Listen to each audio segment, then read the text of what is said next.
Однажды человек упал в яму.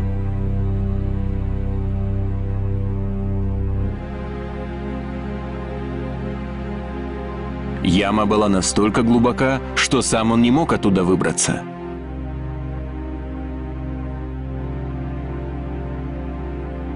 Мимо проходил странник. Он предложил человеку расширить границы сознания, очистить свой разум, и когда тот достигнет нирваны, все страдания уйдут. Человек так и поступил, но так и остался сидеть в яме. К краю ямы подошел другой путник и сказал сидящему в ней, что ямы не существует, а все видимое – это только обман, иллюзия.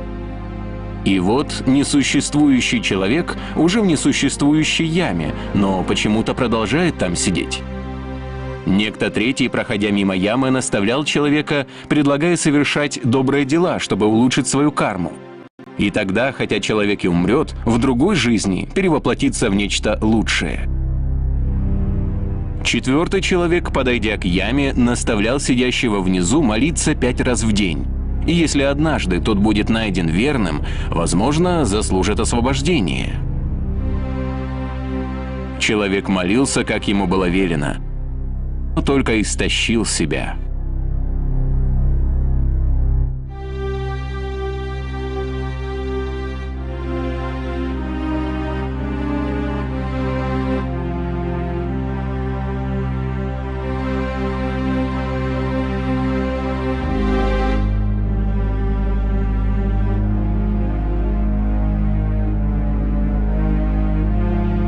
И вот явился еще один странник.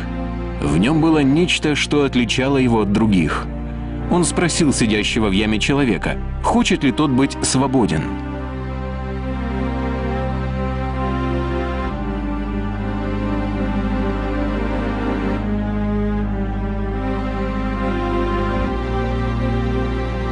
Пришедший бросил вниз веревку и спустился по ней сам. Поднял человека и, обвязав его, вытащил наверх. Человек, который так долго был в яме, наконец был спасен. Ибо благодатью вы спасены через веру, и сие не от вас, Божий дар, не от дел, чтобы никто не хвалился.